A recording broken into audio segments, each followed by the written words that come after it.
Gorgoroth may not be the most celebrated band to rise out of the infamous Norwegian black metal scene, but they are by far the most feared and controversial.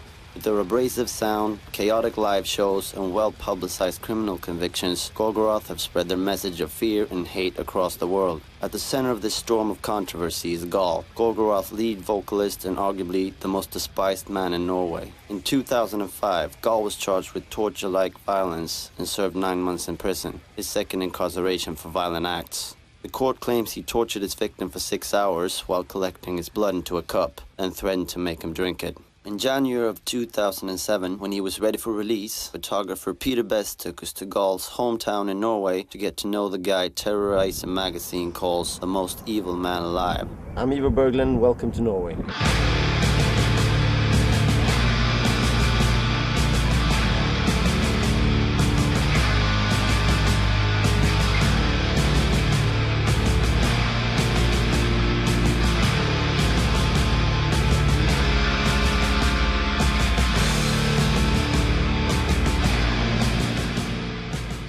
The story of Gaahl and Norwegian black metal actually starts in Newcastle, England, back in 1979, when a local metal band named Venom, responding to the rampant commercialism of heavy metal, decided to take their music in a darker, more extreme direction through satanic lyrics and imagery. This spawned black metal, a term coined by their 1982 album of the same name. From there, the door opened for bands with similar ideas and sounds. Bands like Merciful Fate from Denmark, Hellhammer from Switzerland, and Bathory from Sweden. At the end of the 80s, a second wave of black metal surfaced in Norway. Bands like Darkthrone, Emperor, Immortal, and Mayhem perfected the black metal sound, taking the music's lyrics and stage imagery to even darker extremes. We chose a different path. It was getting the music not as fast, but atmospheric. It was also not as well produced. It was more about the atmosphere the music created. And also the fact that we chose to have a satanic approach towards the lyrics and also combining those things to be an art form called black metal. Euronymous called me and I started working with him together with Varg Vikernes until '94 when all these stuff started happening to churches. In the mid-90s, a series of crimes in Norway brought black metal to the attention of the mainstream media. The arson of over a dozen Christian churches and the murder of Mayhem guitarist Euronymous by bandmate Varg Vikernes, who stabbed him 23 times in the face, neck and back. When it comes to the media coverage of black metal in Norway, it's all started with the criminal cases. I mean, it didn't start with the music when it comes to the tabloid in Norway. It started with the church burnings, with the murders and everything surrounding that area, you know, with Burzum and Varg Vikernes and, well, good tabloid stories, basically. I couldn't believe that they were that foolish. On the other hand, they had an identity because everybody was against them. When you're 17, 18, you believe in a lot of funny things. I'm not about to say if it's right or wrong.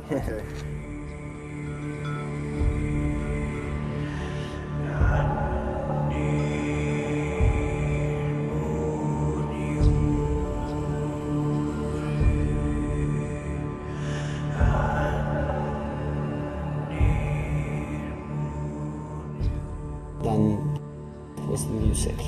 And I think most of the bands today are centered around the music. But of course you have bands like Gorgoroth who have the ideology still very much intact within the band, the satanic ideology.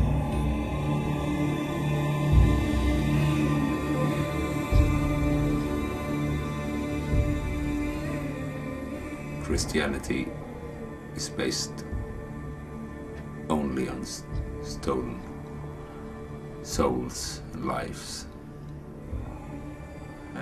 So, of course, every trace of them should be erased.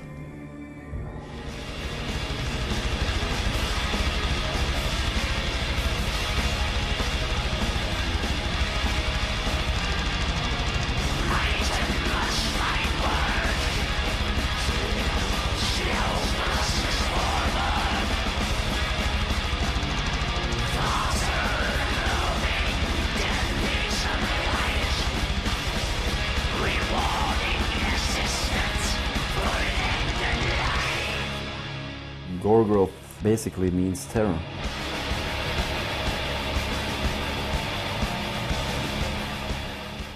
Gorgoroth is the ugliest sounding band within black metal. The energy you get from playing in that band really sticks out from everything else I've ever done. If you've ever seen a live gig, you definitely understand. They're all extreme in the way that they look, and Gaahl in particular. The whole makeup and spikes and flames and all of that is about putting faces to the music, really, and enhancing the things we are trying to express. But when we present things to an audience, it's a message that's important. It's not the music. Gorgoroth is now 3 individuals being in furnace, me and Gaahl, and everybody is very egocentric. It's a group of strong personalities. But everything leads back to our main agenda. It's spreading the word of Satan, or Satanism in itself. Well, to put it like this, we demand something from the listener. The band is spreading fear and use that fear to actually create a change and also get our ideas across. There is one band that still is covered in the old-fashioned tabloid Norwegian black metal kind of way, and that's Gorgoroth. Of course, the media are always like to focusing at things that scares people.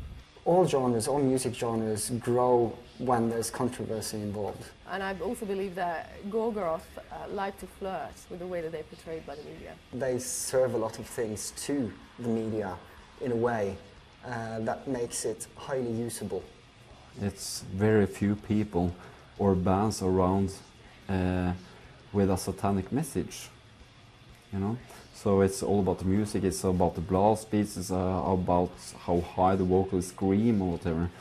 We are not about that. We are about the message. And like in South America, when you have riots breaking out in Poland, where the tapes of the concert that was filmed was taken by the police.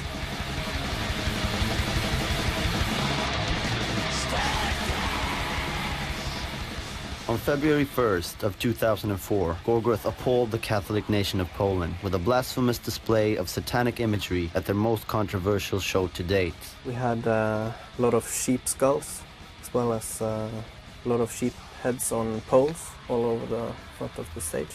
And 4 crosses. Upon the crosses was 2 naked men, hooded, and 2 naked, hooded women, covered in blood. The sheep represents the flock, and we represent the goat. The individual, striving to go our own ways, not necessarily following the flock. The flock and the sheep, it's the Christian themselves that's chosen this word. From the Bible, it's you have the goat and you have the sheep. So the sheep is the one that belongs to God, and the goat is the one that will be punished because they have a free will. To get a better understanding of Gaahl and where he comes from, we traveled across Norway to the small mountain village where he was born and still lives today. Always been a lot of rumors about Gorgoroth, and always a lot of rumors about Gaahl. Are they true? Well, no, of course. Well, maybe some.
I'm standing outside of Gaahl's house.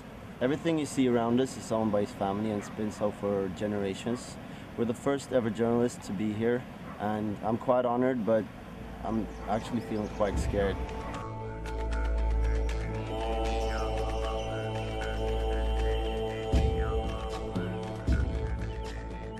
This town, I guess if you call it, the valley is named after his family. There's maybe 5 or 6 houses, each of which belongs to a different member of the family.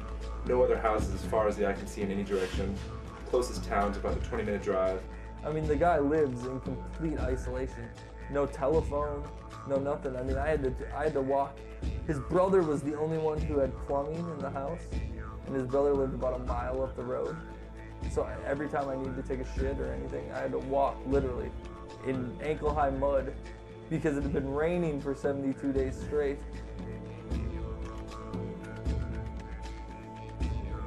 The first few hours in Espedal were nerve-wracking to say the least. I couldn't stop thinking about what could happen over the next couple of days. But after a few bottles from Gaahl's extensive wine collection, we all began to loosen up, laugh and have a good time.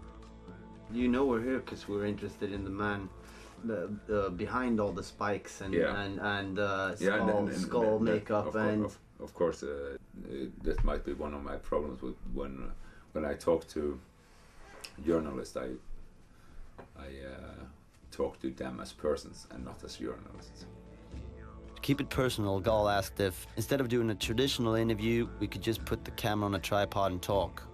What the fall of the false gods will do, basically. It's you will be allowed to focus on the God within yourself, because that's the only true God.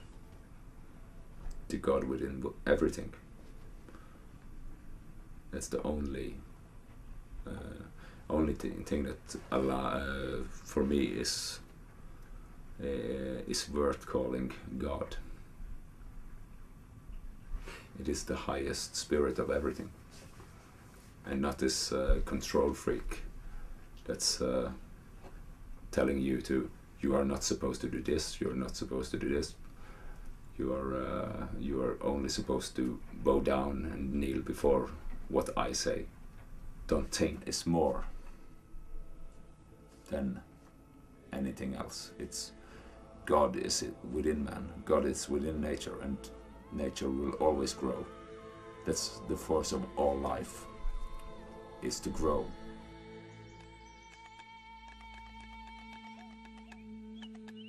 He personally took us all aside and critiqued us on what he thinks we could change about our lives and shit. And it's he met us a day before, you know what I mean? And the thing that was blowing all of our minds, and we all got together the next day and had these little huddles when he wasn't around to talk about it, was how right on he was. I think everyone was just speaking very freely, and of course the wine was flowing, and I think we all saw a special side to Gaahl. There are many sides to him.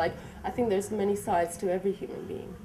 And of course, we can all be a little evil sometimes. Character that he is scares people.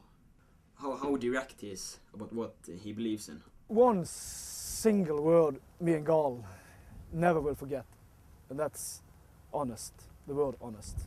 This guy that has a reputation of being a badass and a Satanist and all sorts of other things, the rednecks out there want to challenge him or fuck with him, just like it would be in the States growing up if you were one of these kind of guys. So I think he gets, people will mess with him a little bit, and when he, as he says, when someone crosses my borders or, steps on his foot, so to speak, that he teaches them a lesson. We were walking down the road one day and he showed me this little building, and he's like, that's my schoolhouse. He's like, yeah, I went to, between kindergarten and 18 years of age, I went to school there, and it was just me and one other kid.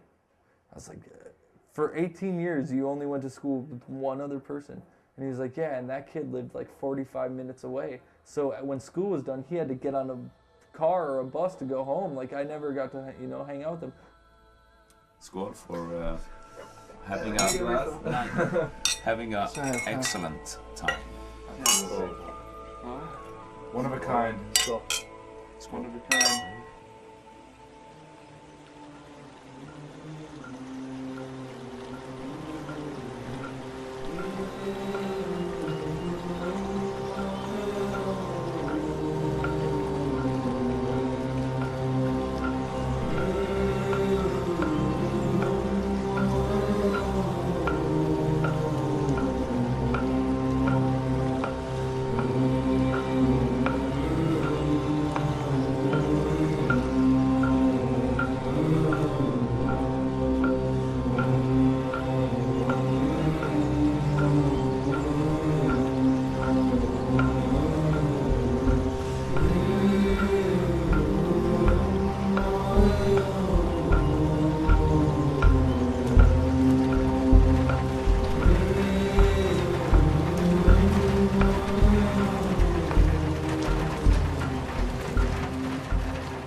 I don't think of myself as someone who can paint. So that's why I quit art school, because you cannot go to school to become an artist. I've seen some of the stuff you did before prison. It would be interesting to see something you did in prison, because you and me talked about how an extreme situation it was for you. My whole process of creating is based on being away from people. Yeah. I think this was the last nice last one I did before I went into prison, maybe. Yeah? I'm not certain, but yeah. Gaahl rarely shows anyone his paintings. He doesn't sell them, and he hasn't shown them publicly since 1993. So after days of asking, he finally let us take a look. I had the exhibition in '93, and then I got just wrote completely ridiculous prices, way overpriced, of course, because I didn't want to sell them. And there were this person that wanted to buy it anyway, and I said, of course, that no, I've already sold it. So he didn't get it, so I've hidden them away since then.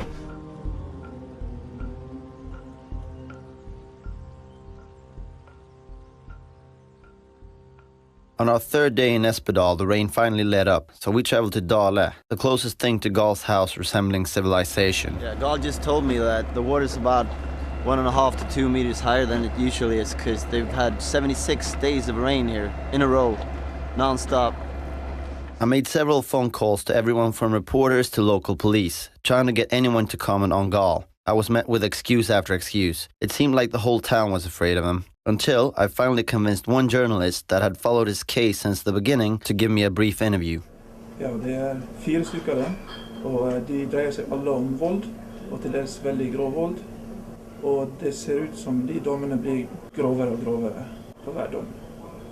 The more recent case that he just got out of prison for was something similar. He was attacked, he beat this guy, held him down for a number of hours, I think tied him up while slapping him, supposedly squeezing his balls, singing him pretty Norwegian lullabies while collecting his blood into a cup. The courts tried to say that he drank the guy's blood or he forced the guy to drink his own blood, but Gaahl claims it was just to prevent it from getting on his carpet. All of them has been acknowledged as self-defense, actually. So, and but that I've crossed borders. It's like with a painting, you don't stop until it's finished.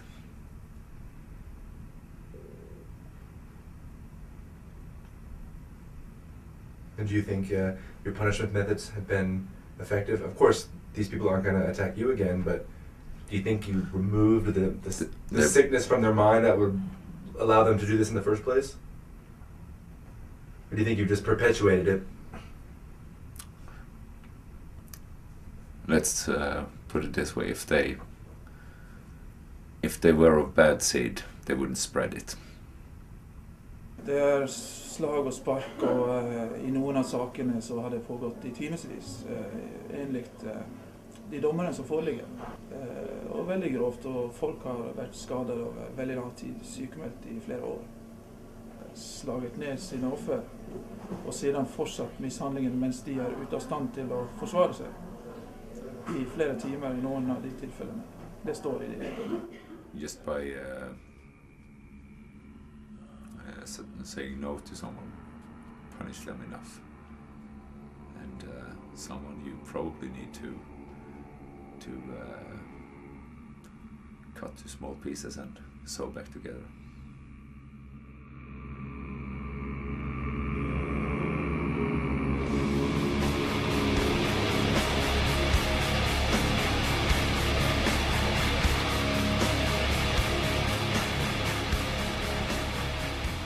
From the day we met Gaahl, he kept talking about bringing us to a place that was very important to him. After 3 days of waiting on a window of decent weather, we threw caution to the wind and followed him blindly into the wilderness. Only 3 of us had jackets, only 2 of us had boots, and none of us had any idea of where he'd take us. Up there it's this waterfall I was talking about. Yeah, will we get across the river? But I don't think so. But Yeah. maybe we can walk up there and walk around. Okay. Yeah, let's do that. That's quite a long journey. Let's see how long we make it.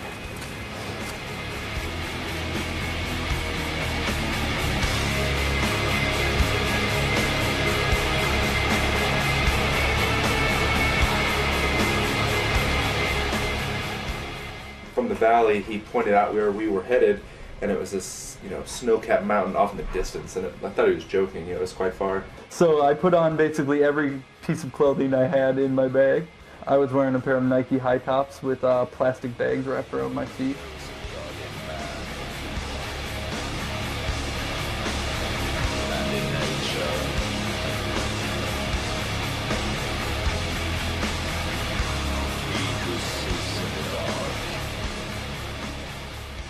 I become what never fails, following the footsteps behind me. I don't like to explain things to people because it's written in a way that it should open the mind of the listener's own thoughts. I have no interest in getting a flock of sheep that's just following me because I'm saying one direction and they walk that direction. Then it would be just as bad as society is. So fear is necessary to separate the ones that's willing to be led or the one who chooses to lead himself. Men det är lite hårdare på sidan av stigen hela tiden också. Ja. Så men så det ser. There's so many of this sheep character that's drawn towards it as fans. There's so many lowlifes among the crowd. There's so many just there for the music and nothing else. You don't perform black metal if you're not a warrior. Black metal is a war against what everyone knows. Ska vi ända upp dit? Ja. Fortsätta så vi får fånga ljuset.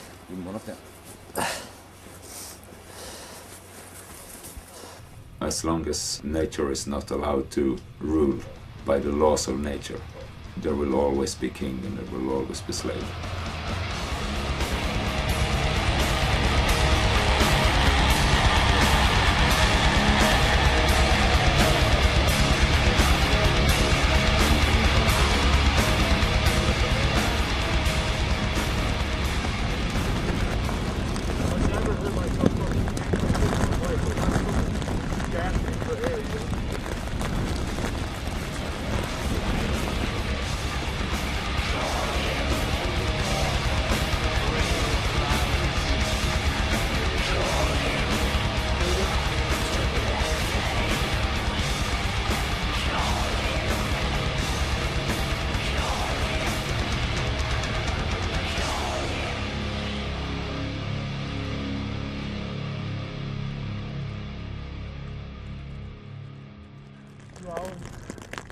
At these elevations, my lungs are just fucking giving out.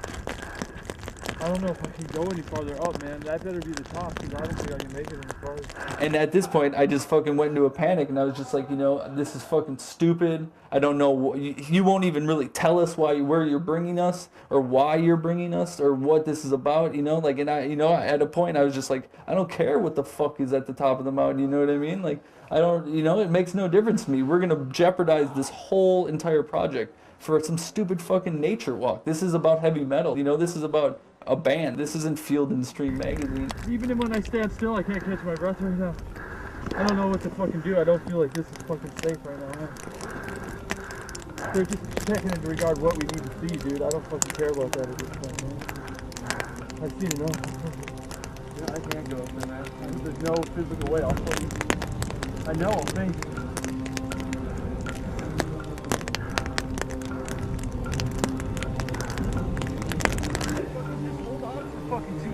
Yeah, man.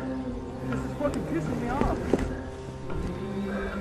Well, sit tight and I can go get him. I can't sit tight. I'll freeze. Seriously. What do you want to do, man? I gotta keep going. Yeah. And I know, but the way down even, I mean, we're putting ourselves in much jeopardy right now. This is our project. This is all here, you know. I know that you thought that this is a necessary shot, but this camera isn't going to work much longer. Well, there's no choice at this point. Well, I know. We're at his grandparents' house. They built this themselves. As you can see, there's no trees up here, so they've been carrying the Superman.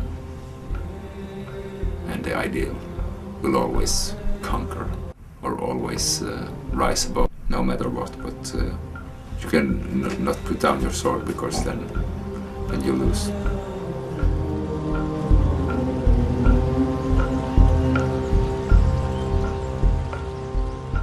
So do you get frustrated being a lone wolf, or do you like it? Being one of the very few people who is worthy of the title of the elite person? Is it lonely? I don't think that you ask me the right questions. I don't think I don't think you're focusing on what's being told. Guide me.